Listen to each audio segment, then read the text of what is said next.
21 April کو جب جنگ بندی کا وقت ختم ہو جائے گا، امید کی جا سکتی ہے کہ اس سے پہلے جنگ بندی کی ایکسٹینشن اور پرماننٹ سیز فائر کی بات بھی ہو جائے گی، اگرچہ دھمکیاں ہیں، اسٹیٹ آف ہرمز کا دباؤ ہے وغیرہ وغیرہ، لیکن ہوپ فلی پیوستہ شجر سے امید باہر رکھ۔ پاکستان کو اس موقع پہ جب ایران میں اتنا زبردست ویلکم ہوا ہے ہمارے آرمی چیف CDS کا کہ پریزیڈنٹ مسعود صاحب سے بھی ملاقات ہو گئی ہے ان کی، ڈاکٹر عباس رقچی سے بھی ہو گئی وغیرہ وغیرہ، اچھا ونڈرفل ایکسلنٹ، اور وہاں سے پھر امریکہ جائیں گے، ظاہر ان کو رپورٹ دینی ہوگی ٹرمپ صاحب کو، پھر چیف صاحب یہاں آ جائیں گے، ٹرمپ صاحب الگ آئیں گے، امید ہے ٹرمپ صاحب کہتے ہیں میں پاکستان جانے کو تیار ہوں اگر ڈیل ہوتی ہے، دیٹس ونڈرفل۔ اس موقع پر کشمیر کو یاد رکھیے گا، فلسطین کے لوگوں کو یاد رکھیے گا، اگرچہ لیبنان کی اور ان کی بھی سیز فائر 1 ہفتے کی 10 دن کی ہو گئی ہے، ہونا چاہیے، سیز فائر کا امپیکٹ اچھا ہوگا۔ یورپ کے بہت سارے ممالک نے اسرائیل کو کہا ہے کہ لیبنان پہ حملے بند کریں، ہم چاہتے ہیں کہ وہاں پہ پیس اینڈ آرڈر ہے، دیٹس ویری ونڈرفل۔ لیبنان ایک سیکولر کنٹری ہے، مسلمان بھی رہتے ہیں، کرسچنز بھی رہتے ہیں، اور پریزیڈنٹ تو ہیں کرسچن اس وقت لیبنان کے، لیکن اسرائیل کے ہاتھ کون روکے گا؟ یہ جو جنگ ہوئی ہے ایران کی، یہ نیوکلیئر انرچڈ یورینیم ہی کا تو ایشو نہیں ہے، یہ اسرائیل کے ہاتھ روکنے کی بات ہے کہ اسرائیل علاقے کے اندر خطے میں ایک بہت بڑا بدماش بن کے ابھر رہا ہے، بلکہ بن چکا ہوا ہے، ان کے ہاتھ روکنے ہوں گے آپ کو، اسرائیل کے ہاتھ روکے اور اس کو بتائیں کہ امن کی کیا ضرورت کتنی بڑی ہے اس ریجن میں، اور اگر نہیں ہوگی تو پھر ظاہر جنگیں جاری رہیں گی، پھر جنگیں جاری رہیں گی، کوئی سا بھی نیریٹو اس کا نام لے لیں آپ، اینٹی ایران لے لیجئے، اینٹی اسلام لے لیجئے، زائونزم لے لیجئے، اس کو جیو ریجیم لے لیجئے، supported by America, previously they were supported by NATO and the Europe, اب اس دفعہ ان کے ساتھ نہیں ہے، ایون جاپان بھی نہیں ہے آپ کے ساتھ، آسٹریلیا نہیں ہے، نیوزی لینڈ نہیں ہے آپ کے ساتھ۔ یہ وہ کچھ تبدیلیاں ہیں جو پرسیپشنل تبدیلیاں بھی ہیں، سوچ کی تبدیلیاں ہیں، تفکر کی تبدیلیاں ہیں، یہ میرا خیال ہے کہ نیتن یاہو صاحب اور ان کے جو باس ہیں ٹرمپ صاحب، اور ایون امریکہ، خواہ وہ ڈیموکریٹ ہوں یا کوئی اور ہوں، یا جو کرتا دھرتا ہیں امریکہ کے جو جیوز ہیں، ان کو سوچنے کا مقام ہے۔ ادروائز کنفرنٹیشن سے آج ایران ہے، کل کوئی اور کھڑا ہو جائے گا، کل آپ ٹرکی سے لڑ پڑیں گے، مصر سے تو آپ 67 کی جنگ میں لڑ چکے تھے آپ، پھر سیریا اور عراق کھڑے ہو جائیں گے، ظاہر ہے وہاں پہ گروپس موجود ہیں پرو ایران، ایران جو ہے دوستی بالکل کرے گا، لیکن not at the cost of اپنے جو ان کے جو بھی پراکسیز کہیں یا ان کے ہم عقیدہ کہیں اس کو، they are sharing common faith, that is Yemenites, Houthi قبائل کے لوگ ہیں، اور یہاں پہ عراق کے لوگ ہیں، اور پھر شام کے لوگ ہیں، اور پھر لیبنان کے لوگ ہیں، ایون حماس بھی ان کے حمایت میں آ چکی ہوئی ہے۔ تو پاکستان کے جو حاکم وقت ہیں وہ اچھا ہے، پاکستان کو ایک اچھی فارن افیئرز کی ٹیم مل گئی ہے، ان کو کام کرنا چاہیے، لیکن اکنامک افیئرز پہ تو بالکل ڈاؤن فال ہے۔ 3.5 ارب ڈالر کی آپ کہتے جی کہ سعودی عربیہ نے آپ کو گفٹ دے دیا، بھائی یہ گفٹ سے کام نہیں چلے گا، یا تو ایک لانگ ٹرم آپ کا ایک فائنینشیل ارینجمنٹ ہو، ڈیفینس کا ارینجمنٹ ہے تو لانگ ٹرم اکنامک ارینجمنٹ کی بھی ضرورت ہے سعودی عربیہ کے ساتھ۔ سعودی عربیہ کی آپ دیکھیں نا، وہ گزشتہ کتنے عرصے سے 100 سال سے قائم ہے، ابھی تک وہ اپنی کوئی دبنگ فوج اور دبنگ ڈیفینس فورٹریس نہیں بنا سکے، یہ فیکٹ ہے۔ وہ بار بار پاکستان ہو یا کوئی امریکہ ہو اس کی طرف دیکھتے ہیں، تو اگر پاکستان کی طرف دیکھتے ہیں موسٹ ویلکم، اور امریکہ کی طرف دیکھتے ہیں تو اس کا نتیجہ آپ کے سامنے آ گیا کہ ایران نے مار مار کے بھوس بھر دیا، پورے ریجن میں طبیعتیں صاف کر دی اس نے۔ تو پاکستان کو انٹرنلی بہت کچھ سوچنے کی ضرورت ہے، چاروں صوبوں میں جو بھی سول سیٹ اپ ہے اور وفاق میں ہے، اس کو چاہیے کہ اکنامک افیئرز میں اور پھر کرپشن کے خلاف کام کرے۔ آپ کے اوپر تو کرپشن کے بڑے زبردست چارجز ہیں، پرانے کیسز ختم نہیں ہوئے، نیب میں اگرچہ آپ نے اپنا بندہ لا کر ایک فوجی آفیسر کو بٹھا دیا ہوا ہے، لیفٹیننٹ جنرل کو بٹھا دیا ہوا ہے، بٹ صاحب کو، دیٹس ویری گڈ، لیکن کوئی اچیومنٹ ہے؟ یہ تو نہیں 2-3 ہزار ہم نے جی عرب جو ہے ریکور کر دیے ہیں وغیرہ وغیرہ، لو کیا پرسیپشن میں کوئی تبدیلی آئی ہے؟ کرپشن کو پرسیو کرتے ہوئے کوئی تبدیلی آئی ہے؟ کوئی چینجز ہیں؟ کوئی سزائیں ہیں؟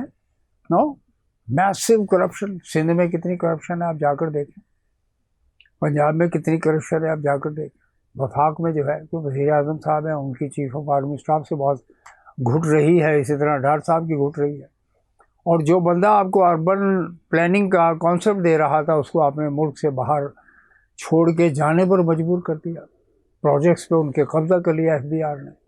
تو how long it is fair میں اس کی بات کروں. بحری ہائی کورٹ کی کلفٹن کراچی کے کنارے جو 60-65 بلڈنگ کا پروجیکٹ ہے. اسی طرح بحریہ ٹاؤن کراچی اور بھی پروجیکٹس ہیں. آپ جب تک کہ نئے شہر آباد نہیں ہوں گے، اور ایگزسٹنگ شہروں پہ دباؤ کو پہلے روکنا ہوگا، نئی پلاننگ کرنی ہوگی، نئے شہر آباد کرنے ہوں گے، اور ایگزسٹنگ جو شہر ہیں بڑے ان کی آپ کو ری وزٹ کرنا پڑے گا، پورے سسٹم کو. آپ کو یہ جو کونسلرز کی جو نمائندگی ہے، کراچی ہو یا دیگر شہر ہو، یا MPAs ہیں، MNAs ہیں، ان کی بھی اورینٹیشن کی ضرورت ہے سر. تو کوئی عقل کل نہیں ہے. اور عوامی اسمبلی جو ربر اسٹیمپ ہے وہ تو آپ کے سامنے ہے. سینٹ کا چیئرمین آپ کو پتہ ہے کون ہے بندہ، اس کے اوپر سے ابھی یعنی کرپشن کے کیسز جو ہیں وڈرا ہو گئے ہیں، کیونکہ اقتدار میں رہتے ہوئے تو بہت کچھ ہو جاتا ہے. اور جس پر کرپشن نہیں ہے اس پہ کرپشن کے کیسز جو ہے نا بنا کر آپ نے اس کو جیل میں تن دیا ہوا ہے کہ جی ٹھیک ہے جیل میں رہیں آپ. اور آنکھیں بھی اس کی بینائی متاثر ترین ہو چکی ہوئی ہے، بدترین طور پر متاثر ہوئی ہے. تو this is not justice. Strait of Hormuz کی situation hopefully we believe کہ یہ اس کو ٹھیک ہو جائے گا، اگرچہ پریشر بہت زیادہ ہے. 93 سے $98 کے اوپر برینٹ ٹو WTI کے ریٹ آ چکے ہیں. یہ خام تیل کی قیمت بتا رہا ہوں میں ناظرین، اس میں کمی آئی ہے. لیکن پاکستان کی حکومت مسلسل جگریری کر رہی ہے. مداری کا جو کھیل ہوتا ہے نا سر، جو بولے گا بتائے گا، ہاں جی بتاؤں گا، یہ وہ معاملہ ہے. اس کے نیچے کیا ہے وغیرہ وغیرہ. مجھے چادر اوڑھ کے ایک بندہ لیٹ جاتا تھا اور وہ تربوز سائڈ میں رکھ دیتے تھے، کہتے دیکھو جی گردن کاٹ دی، پھر اس کے بعد جوڑ دی جاتی تھی. تو پاکستان کی معیشت کی گردن ٹوٹ چکی ہے، لیکن کہہ رہے جی جوڑ دی گئی ہے. تو these are the problems. Only $3.5 billion from the kingdom of Saudi Arabia. We are grateful to. بالکل ہے، لیکن آپ کے پاس کشن ہونے کے باوجود بھی، $70 سے $80 بلین کے کشن کے باوجود بھی، میں ایکسپورٹ اور ریمیٹنسز کی بات کر رہا ہوں. باقی جو آپ کی تو 1 ٹریلین کی اکانومی نہیں ہے سر. آپ کی اکانومی 1 ٹریلین کی نہیں ہے. بات کرتے جی انڈیا کے ساتھ اور جاپان کے ساتھ، اور آپ کے ساؤتھ ایشین جو ہے وہ شیر بن جائے گا. ہم لوگ جنوبی ایشیا اور آسیان کے ہم شیر ہوں گے. ایشین ٹائیگر کہا جاتا تھا نواز شریف کے دور میں. کہاں گئی وہ ٹائیگر اینڈ ٹائیگرس؟ یہ وہ مسائل ہیں جس کے لیے آپ کو بڑا ہی سنجیدہ عمل اختیار کرنا ہوگا. ایک چھوٹی سی مثال ناظرین میں آپ کی خدمت پیش کروں. تازہ ترین خبر یہ ہے کہ چائنا میں جو ایپل کی کمپنی ہے، انڈسٹری ہے، اس کے کمپوننٹس انڈیا تیار کر رہا ہے. $2 بلین، اور آگے اگلے سال کے لیے 3.5 بلین، $3.5 ارب. آپ کے ٹیکسٹائل سیکٹر کی کیا پوزیشن ہے؟ آپ کے لیدر کارپیٹ کی سیکٹر کی پوزیشن کیا ہے؟ آپ سوائے چاول ہی رہ گیا کپاس کے اندر، تو پھر ایشو پیدا ہو گیا ہوگا آپ کا. بڑا لمبے عرصے سے گندم آپ سے نہیں مینیج ہو رہی، چنو آپ سے مینیج نہیں ہو رہے، سڑک پہ ابھی تک رولتے پھر رہے ہیں پاکستان کے اندر، جبکہ یہ گرمیاں آ گئیں، دوسری گرمیاں آ رہی ہیں، اپریل کا مہینہ چل رہا ہے. These are the problems. Agriculture sector میں ایگریکلچر پرائس کمیشن ایک زمانے میں جنرل ضیاء الحق نے بنایا تھا، اور سرتاج عزیز مرحوم کو اس کا چیئرمین بنایا تھا. مجھے اچھی طرح یاد ہے. اٹ واز اے ویری بڑی ضخیم کتاب انہوں نے ریسرچ کی تھی، اور اس کے ساتھ اچھے ریسرچر تھے، گورنمنٹ پاکستان، گورنمنٹ پنجاب اور وغیرہ. بڑی اچھی رپورٹ دی تھی. لیکن اس پہ عمل پراپر آج بھی اگر اس پہ عمل کرتے ہیں اس کو آج کے اسٹیٹسٹکس کے اعتبار سے تو بڑا فائدہ ہوگا. لیکن کرے گا کون؟ Pakistan agriculture research council. بہت ایشوز ہیں سر. کتنے نوحہ روتے رہیں گے آپ. دنیا ترقی کر رہی ہے. ایران کے ساتھ آپ نے دیکھا ریزالو کے ساتھ لیڈرشپ چلی گئی، اللہ کو پیارے ہو گئے وہ لوگ. کتنی بمبارڈمنٹ ہوئی ہے، 30,000 ٹائمز بمبارڈمنٹ اینڈ اسٹرائکس ہوئی ہیں وہاں پر. جمے ہوئے ہیں، ڈٹے ہوئے ہیں، وہ نہیں گھبرائے،